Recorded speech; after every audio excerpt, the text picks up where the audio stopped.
History is what makes a nation a nation. Without history, a nation has no past, no lessons to learn from, no sense of where they came from, nothing to reflect on, and without history, we are left with only a present in which the majority rules and dictates the minority. My favorite part about history is the fact that we can look back and reflect on it and think critically. There are lessons to be learned from it. Removing the statues of many of America's prominent historical figures has nothing to do with removing symbols of oppression and hate. It has everything to do with power. Having the power to silence and destroy anything that you disagree with. That's what we're seeing today with the toppling of these statues. This isn't even about George Floyd anymore. I haven't heard his name in the media in weeks. How do I know this? Just take a look at the monument of the 54th Massachusetts Infantry Regiment. The 54th was the second all-African American infantry combat unit of the Civil War. And these thugs who have nothing better to do, claiming that Black Lives Matter, go and deface their monuments. Because what the mob wants is the power of hypocrisy. Any member of the mob is perfectly happy to call you a racist, while at the same time screaming in your face about how you either have white privilege or you're just tap dancing for massa. These are racist statements. You judge everyone else based on the color of their skin, and so you assume that other people are doing it to you. They're not. Most Americans are kind-hearted people who don't have a racist bone in their body. You're such a racist and you've become so self-righteous that you've lost the ability to see that you're committing an act of racism when you say these things. Disagree with the mob mentality or question them and you're a racist. Because, see, they are perfectly happy to direct you to their vision statement on their website and say, look, this is what we're fighting against. So these statues must come down. These statues, racist. Aunt Jemima's syrup, racist. These army base names, racist. This flag, you guessed it, racist. People use the word racist so much now that it's completely lost all of its meaning. I actually have to sit and wonder, was this really an act of racism, or did you have the audacity to simply disagree with somebody of a different skin color than you? Because now anything counts as racism. Just ask anyone who believes in the media narrative that police are out on a witch hunt for black men. Disagree with them and get them talking long enough and you'll see that their racism will expose itself. If you're white and you don't agree, you're a proponent of white supremacy. If you're black and you don't agree, you're an Uncle Tom and then your blackness is brought into question. Anything that the mob disagrees with is now racist. What they're failing to realize though is that the actions of the people who claim to be a part of a movement do more to define that movement than the vision statement. Specifically tens of millions of dollars worth of damage louder. So you're okay with the rioting and the looting. Cool. Make sure you keep that same energy when the riots come to your neighborhood. Because you see, people are okay with the rioting and the looting so long as it's not their stuff that you're burning. It's not their businesses that you're breaking into. This thing is racist. That thing is racist. Burn it down. Burn all this shit down. Wait, is that my BMW? Oh, no. You see? See, they're perfectly happy to watch the Wendy's where Rayshard Brooks was shot burn to the ground. But what did it solve? Nothing.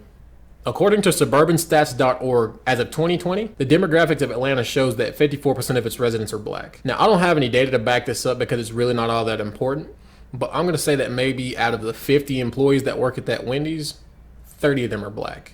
Now they're out of a job. Most people would agree that when something constructive occupies your time, you don't have the time to run into law enforcement. Do Black lives matter? Of course they do, because all lives matter. But don't black jobs matter? Make sure you keep that same energy when it's your business being broken into. You know, your business that you poured your entire life savings into starting, or that mom and pop restaurant that's been in your town for 60 years gets attacked by the mob. The people out here destroying these historical figures, they probably couldn't even tell you who it is without looking at the base of the statue and looking at the plaque. Now all of a sudden people are furious at these works of art that have stood for decades without bothering a single soul. They're mad because they were told to be mad. They were told they should be mad. But these are symbols of racism and they glorify slave owners. They are traitors to the country. They committed treason. Okay, legitimate claim. Notice I said the word claim. What I mean by that is I can claim that the Confederate flag represents racism, but that does not give me the right to destroy your Confederate flag.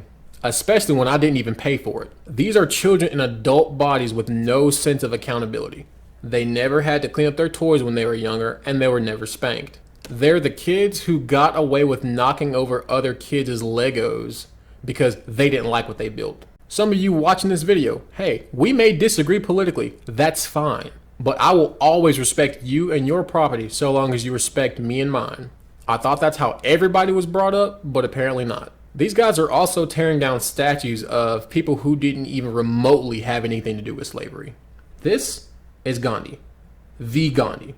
That's right. The Indian activist who peacefully advocated for Indian independence from colonial rule. Yeah, his statue in Washington, D.C. was desecrated. And things like this is what makes me think that this has nothing to do with removing symbols of oppression, racism, and hate. It has everything to do with power. The power to silence anything that you disagree with. Anything that you deem offensive must come down.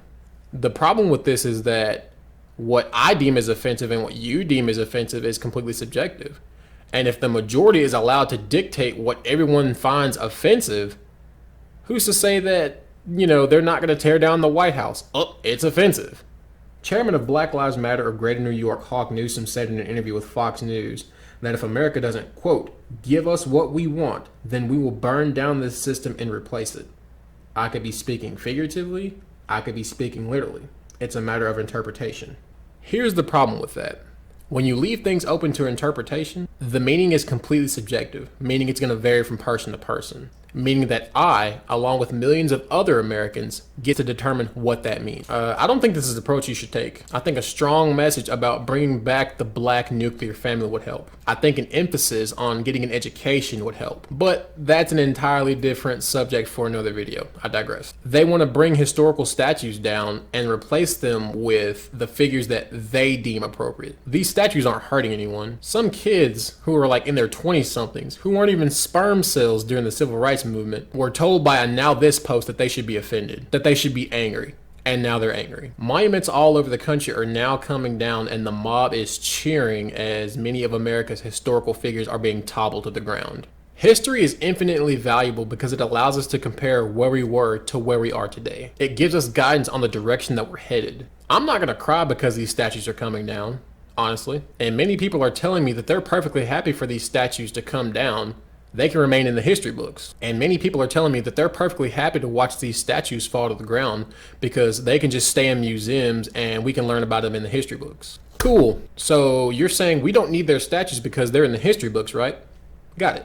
So you'd be okay with the removal of Martin Luther King's statue, the removal of Rosa Parks' statue, and any other civil rights leader. They can just stay in the books, right? No? Oh, you say they didn't enslave people? True. But the civil rights movement doesn't exist without these Confederate generals. Yes, without a doubt, slavery was America's greatest original sin. We promoted freedom around the world and independence as we had human beings in bondage. That is our original sin. No one is denying that. But you see how history has sort of a cause and effect relationship? You can't tell only half the story of history. You have to tell it all because that's how history works. Now, here in 2020, as people are glued to their iPhones, smartphones, and tablets, museums aren't as popular as they used to be. I see exactly where they're going with this. It'll get to the point where they don't even want historical figures in museums and books anymore. They'll just tweak a little bit here and there, and it's already started. You want an example?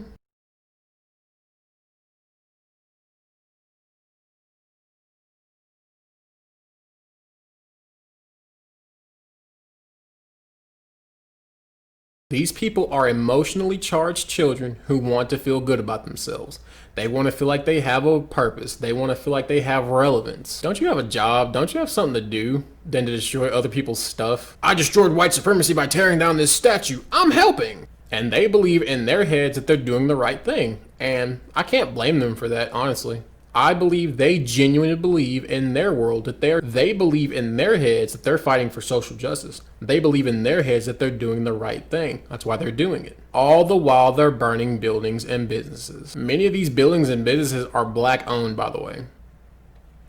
I like to end the video with a clip from 1992 during the Rodney King riots. Yes, this video clip is 28 years old, but the lesson to be learned from it is timeless. I feel for this man. I genuinely feel bad for this man. I really do. And the more and more I watch this video clip, the sadder I get. It almost brought me to tears the last time I watched it. I dare you. If you didn't think it's too damn bad, but don't destroy my stuff. my school. Come on, Uncle. I worked too hard for People this. don't even understand nothing. Come on. It's not right. It's not right. It's not right what y'all doing. I came from the ghetto too. Same as all of you did.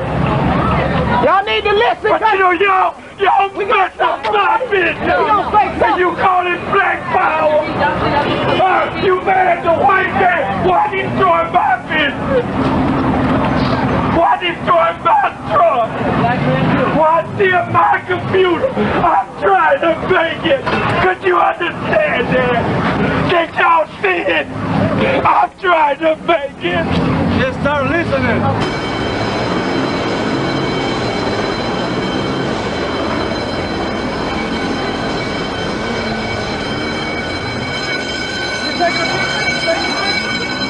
I gotta do my job. I gotta do my job.